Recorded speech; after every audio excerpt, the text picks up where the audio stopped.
South ఇండియాలోనే అతి తక్కువ ధరలకి రత్నాలనందించే ఏకైక సంస్థ 6JVR.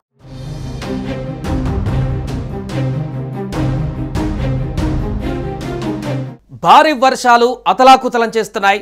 ఆఫ్రికా దేశమైనటువంటి నైజీరియాలో ఈ భారీ వర్షాలు అక్కడ అల్లకల్లోలమైనటువంటి పరిస్థితులను క్రియేట్ చేస్తున్నాయి. ఈ అకాల వర్షాల కారణంగా అక్కడ సంభవించినటువంటి వరదలు తీవ్ర విషాదాన్ని మిగిల్చాయి. ఒకటి కాదు, రెండు కాదు, వందల సంఖ్యలో అక్కడ మరణాలు సంభవించాయి. నైగర్ రాష్ట్రంలోని మోక్వా పట్టణంలో భారీ వరదలతో మరణించిన వారి సంఖ్య రోజురోజుకు పెరుగుతుంది. గత 4 రోజుల నుంచి ఈ సంఖ్య మరింతగా పెరుగుతుంది.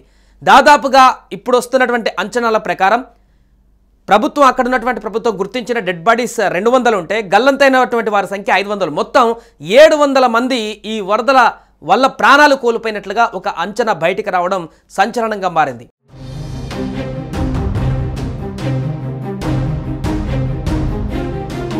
గత గురువారం ఉదయం అకస్మాత్తుగా వచ్చినటువంటి కుండపోత వర్షం కారణంగా దాదాపు 5 గంటల్లోనే భారీ వరద పట్టణాన్ని ముంచెత్తిందని అక్కడున్నటువంటి ప్రత్యక్ష సాక్షులు చెప్తున్నారు.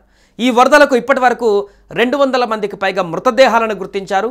మరో 500 మంది ఆచూకీ గల్లంతైంది. ఇంకా వారి అడ్రస్ దొరకట్లేదు. ఒక్కొక్కరి డెడ్ బాడీస్ ఎక్కడెక్కడ గల్లంతైన వారందరినీ కూడా గుర్తించే పనిలో ఇప్పుడు అక్కడ రెస్క్యూ బృందాలున్నాయి.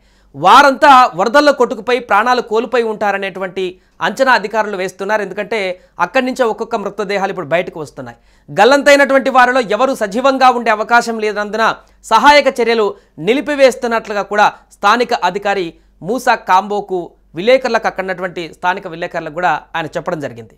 సో పరిస్థితి ఏ రకంగా ఉందో అర్థం చేసుకోవచ్చు. నైగర్ రాష్ట్రంలో వాణిజ్యపరంగా మోక్వా కీలక ప్రాంతం.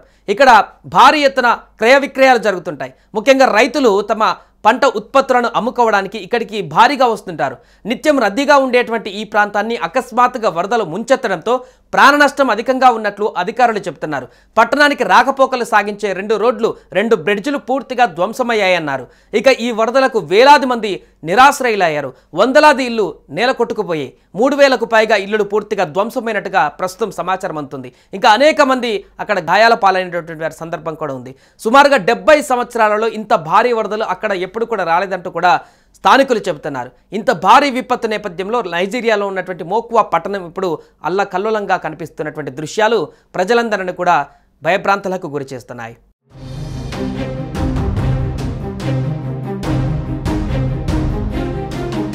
సుమన్ టీవీలో మీ పర్సనల్ అండ్ బిజినెస్ ప్రమోషన్స్ కోసం కింది నెంబర్కి కాంటాక్ట్ చేయండి.